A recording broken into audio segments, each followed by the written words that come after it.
자, 여러분 안녕하십니까? 반갑습니다. 회계원리의 김동수입니다. 오늘은요 366쪽 수익부터 학습을 하도록 하겠습니다. 자, 여러분 수익이라는 게 뭘까요? 수익. 먼저 수익의 의의를 한번 공부해 보겠습니다. 여러분 수익이라고 하는 것은 기업에서 영업활동 결과 자본의 증가를 가져오는 요인이죠. 자본의 증가. 자본의 증가를 가져오는 요인이다. 그러면 쉽게 자본의 증가를 가져오는 요인은 그 기업에서 자산이 증가되는 겁니다. 자산의 증가. 원인이 자산의 증가를 가져오는 요인.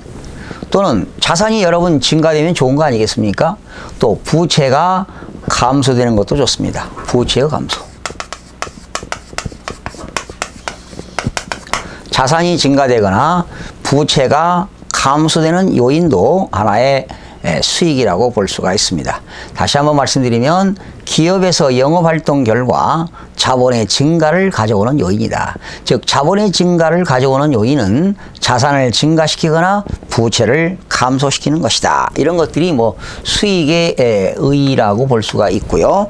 두 번째는 수익의 분류는 어떻게 될까요? 수익의 분류.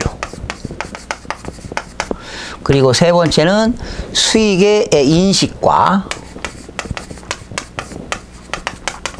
네 번째는 수익의 측정 이런 것들을 주로 공부할 겁니다.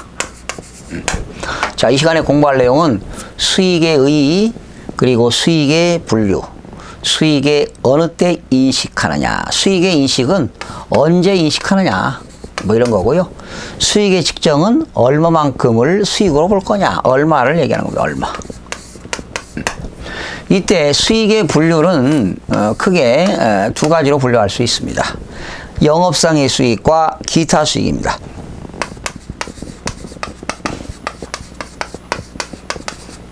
여러분 영업상의 수익은 근본적인 게 뭘까요? 매출을 해서 얻어지는 것이죠. 매출 수익이 되겠습니다. 매출 수익.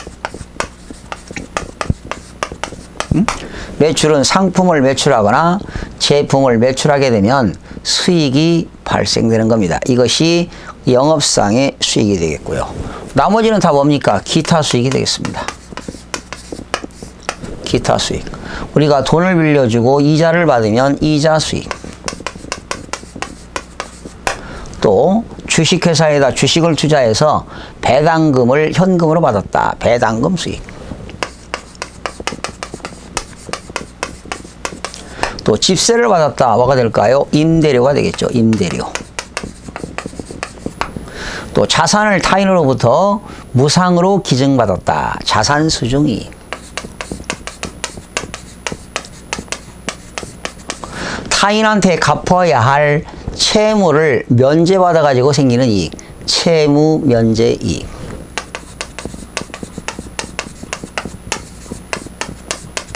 또 토지 건물이라고 하는 유형자산을 원가 이상으로 처분하고 생겼을 때 생기는 이익, 유형자산 처분 이익.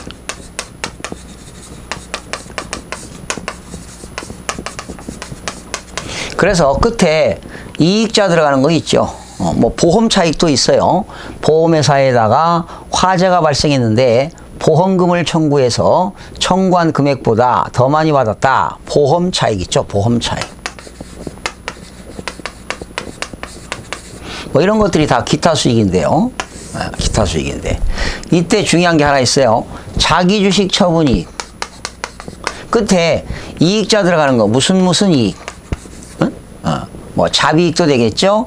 자산 수중 이익, 채무 면제 이익, 유형자산 처분 이익. 끝에 이익자 들어가는 거 다 기타 수익으로 보는 겁니다. 그러나 자기 주식을 원가 이상으로 처분해 생기는 이익, 자기 주식 처분 이익이 있습니다.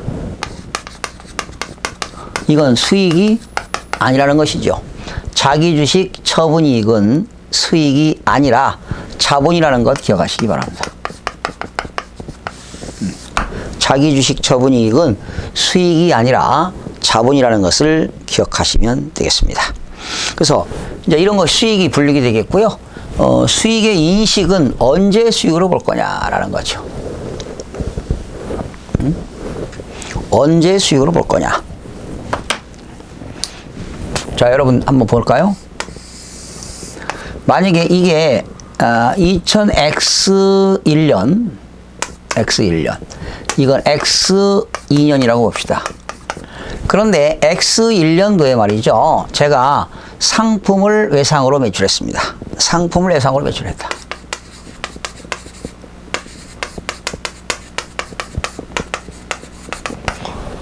돈 안 받고 외상으로 팔았습니다. 그런데 외상으로 팔고 그 돈을 언제 받았느냐? 2012년도에 현금으로 회수했습니다. 이때 2000X1년도에 상품을 외상으로 매출했을 때 이때 수익으로 보는 겁니다. 수익으로 인식하는 것을 우리는 뭐라고 하냐? 발생주의다 그럽니다. 발생주의. 상품을 외상으로 매출했을 당시에 수익으로 인식하는 것이 발생주의가 되겠고요.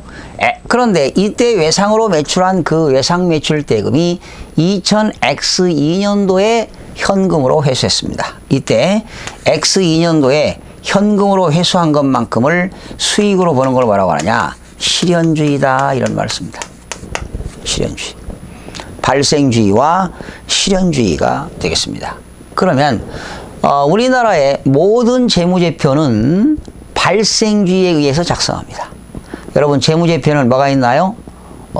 재무상태표, 포괄손익계산서, 현금 흐름, 자본 변동표, 현금 흐름표가 있지요. 그러나 발생주의에 의해서 작성되는 건 뭐냐? 재무상태표. 또 발생주의에 의한 포괄손익계산서.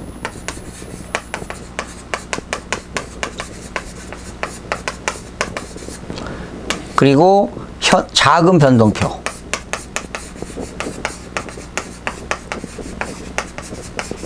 이러한 재무제표는 발생주의에 의해서 작성합니다. 그러나 실현주의에 의해서 현금을 회수한 것만큼을 실현주의인데, 이때 실현주의에 의하여 현금의 그 입금과 현금의 출금, 현금이 들어오고 나가는 것을 기록하는 것은 바로 뭐냐? 현금 흐름표가 되겠습니다.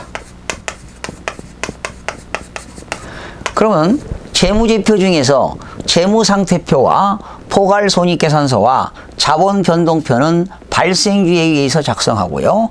그리고 현금 흐름표는 실현주의에 의해서 작성을 하게 된다는 겁니다. 뭐 이런 것들이 수익의 인식이 되겠습니다. 그러니까 수익은 언제로 인식하는, 인식은 뭐냐? 언제 수익으로 볼 거냐? 언제 수익으로 인식할 거냐? 그러니까 상품을 매출했을 때 수익으로 보는 건 발생주의가 되겠고요. 현금이 들어왔을 때 수익으로 인식하는 것이 실현주의가 되겠습니다. 그러면 우선 다시 수익의 인식을 다시 공부하기 전에 수익의 측정을 한번 살펴보겠습니다. 수익의 측정. 이 수익의 측정은요, 얼마를 수익으로 볼 거냐? 얼마를. 그래서 수익의 측정은 이런 겁니다. 수익의 측정은 받았거나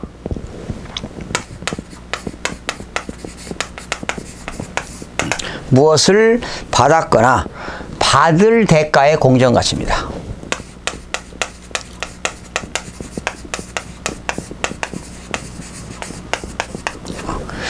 수익의 측정은 얼마를 수익으로 볼 거냐? 받았거나 받을 대가의 공정가치, 받을 대가의 공정가치를 수익의 측정이다 이렇게 보는 겁니다. 예를 한번 들어볼까요? 제가 상품을 매출했습니다.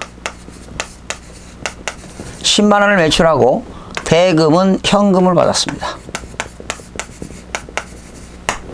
이렇게 현금이 들어온 것만큼 수익으로 인식하는 것은 현금주의가 되겠습니다. 그렇죠?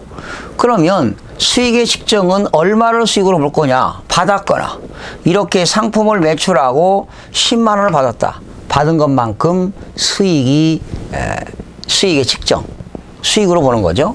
그런데 만약에 현금으로 받지 않고 10만 원을 외상으로 팔았다. 매출 채권이 되겠죠. 그러면 수익의 측정이란 받았거나 받을 대가의 공정가치.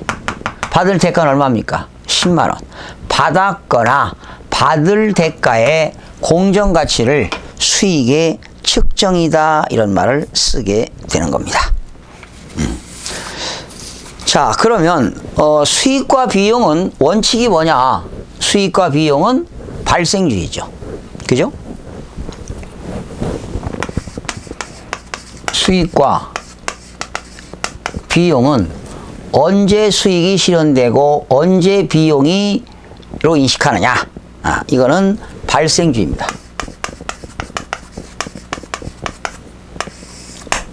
그러나 수익은 실현주의에 의한다. 다만 수익과 비용은 발생주의가 원칙인데 다만 수익은 무슨 주의를 택하고 있다? 실현주의에 의한다. 수익은 실현주의입니다.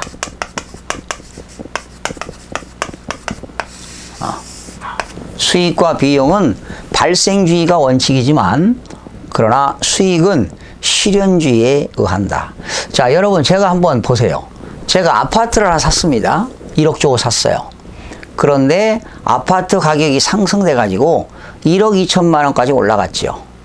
그래서 내가 1억 2천만 원에 팔고 현금을 받았다면 1억 2천만 원의 수익이 발생된 거죠. 수익으로 받아야겠죠. 그런데 팔지 않고 내가 보유하고 있는 것이 1억짜리 주고 샀는데 1억 2천만 원만큼 가격이 상승했다면 어떻게 될까요? 현금이 들어온 건 아니죠. 그죠?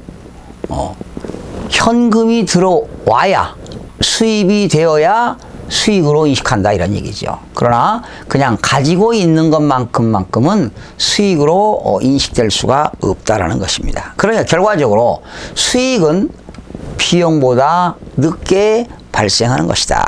결론, 수익은 무슨 주의라고요? 수익은 실현주의입니다. 수익은 실현주의다.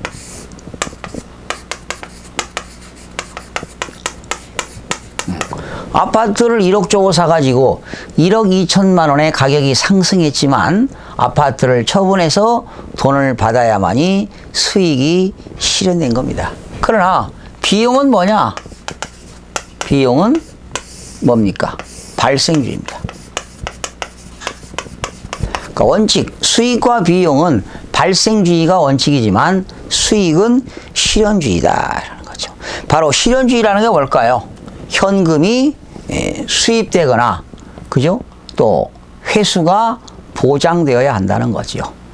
아파트를 팔고 돈이 들어와야만이 수익이 실현되는 것으로 보는 겁니다.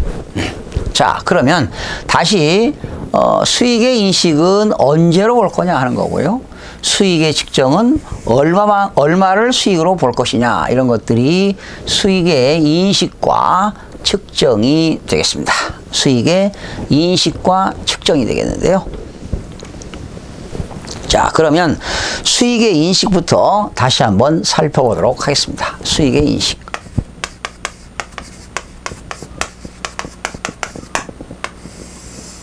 수익의 인식은 크게 세 가지로 봅니다. 재화의 판매,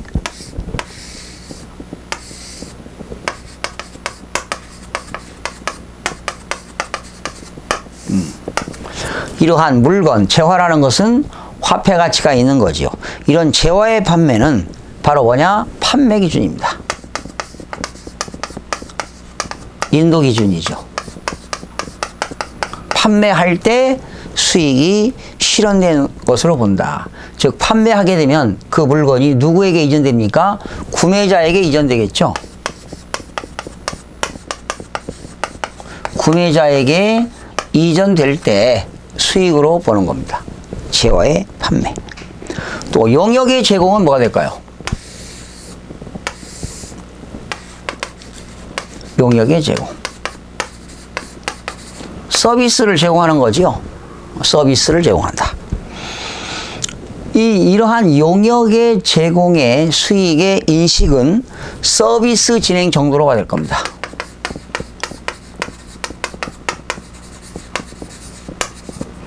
서비스의 진행 정도에 따라서 수익이 인식되는 것으로 본다. 결과적으로 뭡니까? 진행 기준이죠. 나중에 공부하겠습니다만은 건설 계약 같은 겁니다. 건설 계약.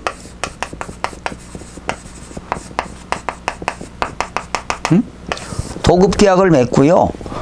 도급 계약을 맺은 사람이 일을 맡기는 사람을 도급인이라 하고요. 일을 맡은 사람은 수급인이라고 하는데, 그런 수급인이 건설 공사의 진행 정도에 따라서 수익으로 인식을 하게 된다라는 겁니다. 나중에 또 공부하겠습니다. 그 다음에 기타 수익은 뭐가 있나요? 기타 수익.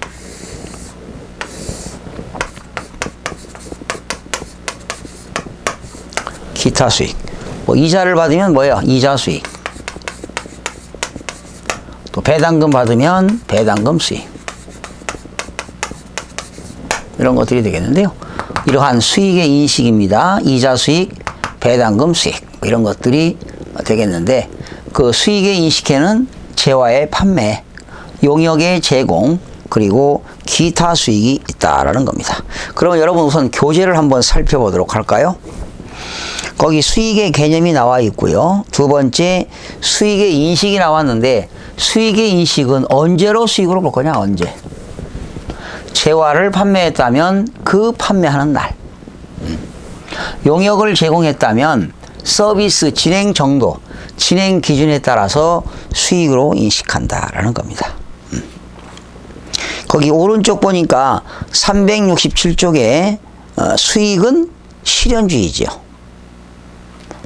자동차를 고객에게 판매하는 경우 실현이 되었으나 실현 가능하다는 것은 고객으로부터 수령할 대가가 확정되었거나 확정 가능하다는 것을 가덕되었다는 것은 자동차를 인도하였다는 것을 의미한다. 그러니까 자동차 판매 회사가 고객들에게 자동차를 인도했을 때 수익으로 실현되는 것으로 본다라는 겁니다.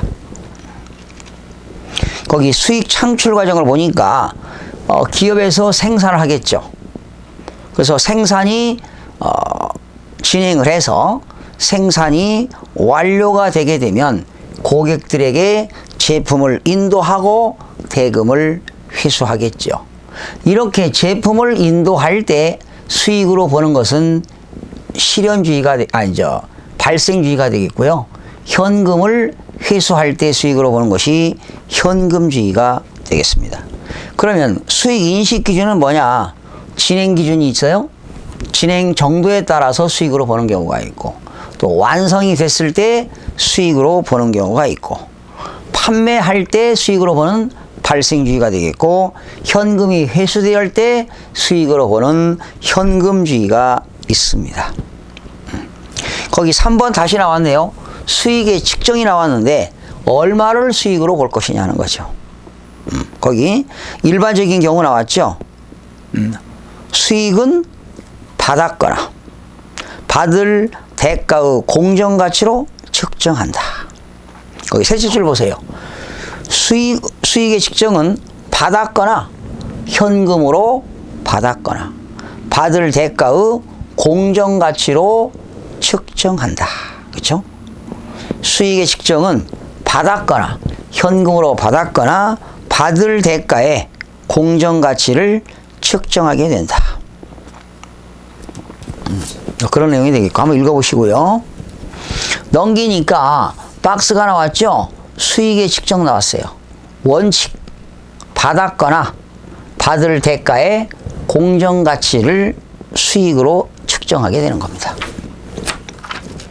또 비교란에 매매 할인이나 수량 리베이트는 제외된다 나왔고요.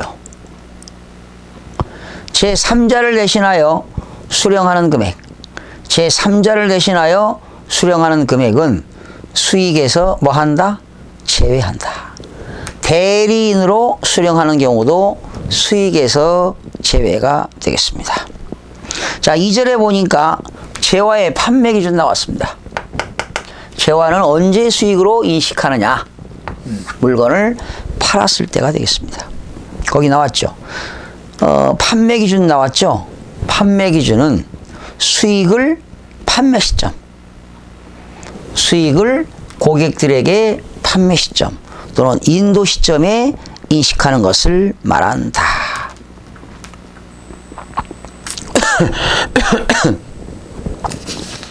이때 판매 기준 또는 인도 기준이라고 한다. 이때 재화의 판매로 인한 수익은 다음 요건이 충족될 때 인식한다. 재화의 판매는 판매하거나 고객에게 인도했을 때 수익으로 인식하는데 그러한 5가지 요건이 충족될 때 인식한다. 첫 번째, 재화의 소유에 따른 위적인 위험과 보상이 구매자에게 이전된다. 출처요. 그렇죠. 판매하니까 판매자가 판매하게 되면 당연히 구매자에게 이전이 되겠죠. 구매자에게 이전된다. 판매자는 판매된 재화의 소유권과 결부된 통상적 수준의 관리에 관여하지 않을 뿐만 아니라 효과적인 출처요. 통제를 하지 않는다.